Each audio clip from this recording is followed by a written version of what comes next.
This is the exhaust fan. Here's an example of one that needs to be replaced. You'll see as I turn the unit on, it spins up quickly and then slows down.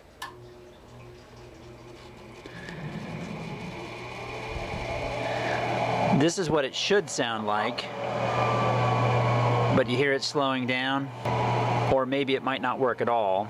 In any case, this is running way too slow and the furnace will not start.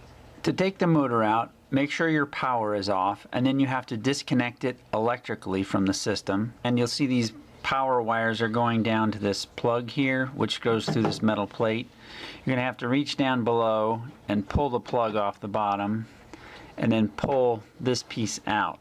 And it's actually kind of hard to do it, and I wanted to show you how it works. So it's through the metal plate, and it looks like this. Okay, the metal plate's right in here. The part below is pretty easy. You just grab and squeeze, and then these two sides tabs open up, and the bottom comes out. This piece here is now stuck in the metal hole, and if you'll notice, this tab and this tab are flexible, so you have to wedge a screwdriver in there and push that in on both sides and then work this thing out of the metal. And here are the new motor wires that are supposed to go in this connector. These are actually pins that replace those pins in there. So these wires have to come out and be replaced by these two wires, which eventually go off to the new motor.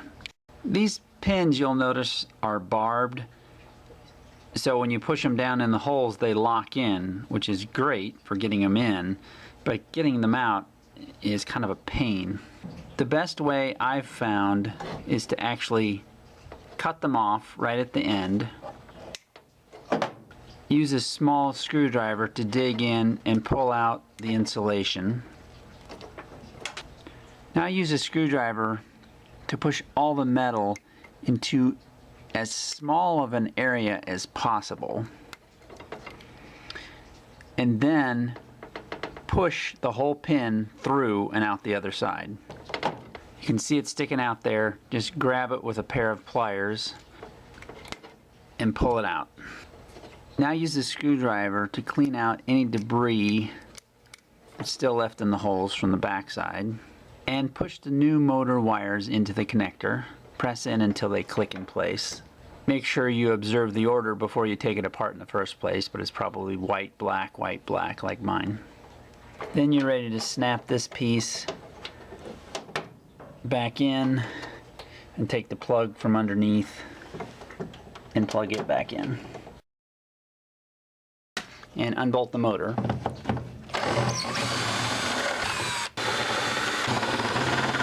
And then pull the motor out.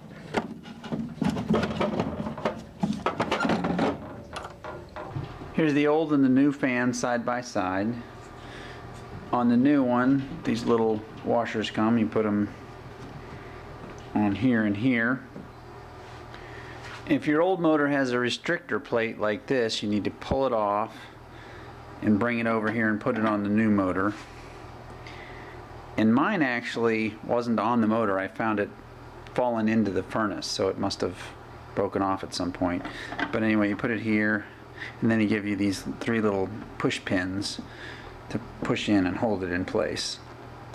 My old motor had just a push-on connector like this, and the new one is modified. It's a little different. It has a actual round connector, and they provide this piece of rubber hose. You put that on that, and then on the PVC, and then you put hose clamps to hold it on. They provide a new washer with the new motor, so there's an old one in here. You can just dig that out.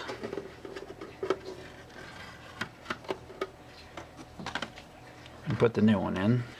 So you put your little rubber hose on the end of the fan motor, put the two C-clamps in place, and then you got to work it up onto your PVC pipe. Screw your motor back in, tighten your hose clamps.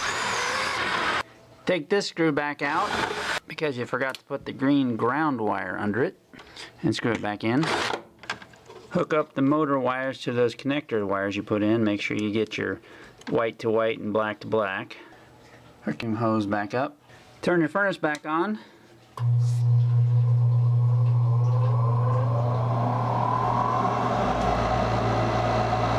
And that's what it should sound like.